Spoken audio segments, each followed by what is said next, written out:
আপুনি চাই আছে নিউজ কেয়াৰ 24। ধুবুৰীৰ মাজেৰ আলগাত ভয়ংকৰ অগ্নিকাণ্ড। অগ্নিকাণ্ডৰ ফলত আব্দুল খালেক নামৰ এজন লোকত তিনিটাকৈ বাসগৃহ আৰু প্ৰয়োজনীয় নথিপত্ৰ সম্পূৰ্ণৰূপে জুইত ভস্মীভূত হয়। স্থানীয় ৰাইজৰ তৎপৰতাত জুই নমাবলৈ সক্ষম হয় যদিও আব্দুল খালেক নামৰ লোকজনৰ কেইবা লক্ষাধিক টকাৰ ক্ষতিসাধন হয়।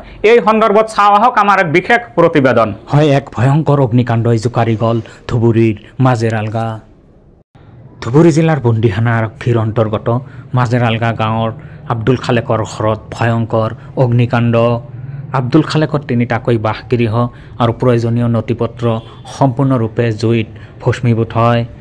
স্থানীয় ৰাইজৰ তৎপৰতাত জুই নমাবলৈ সক্ষম হয় যদিও আব্দুল খালেকৰ কেইবা লক্ষাধিক টকাৰ ক্ষতিসাধন হয়। মাজের আলগা সকালবেলা 10:30 বাজায় আগুন লাগছে। কারেন্টের থেকে আগুন লাগা এটা বাড়িওয়ালার নাম হচ্ছে আব্দুল খালেক, পিতার নাম সুরাব আলী শিকদার। রাইজে অনেক সহযোগিতা করছেন, কিন্তু রাইজে আগুনের অতিরিক্ত তাপের জন্য ওনার ঘরের ভিতরে যেগুলা বস্তু বানিয়ে আসলো, সোনা দানা গহনা খানার খাদ্য যা আসলো যাবিত বস্তু পুরা সারখার হয়ে গেছে। আসাম সরকারের কাছে এটাই অনুরোধ, সব পুরা সারখার হয়ে গেছে। তোর বস্তু তোর বাই করাও নাই, কে বস্তু বাই করাও নাই। এদিকে সরকারের কাছে একটা আবেদন করা হইতেছে, আমরা যদি অ্যাপ্লাই করলি কাগজপাতি গুলো যদি আমরা পাই, এটুকুই আমাদের কাছে।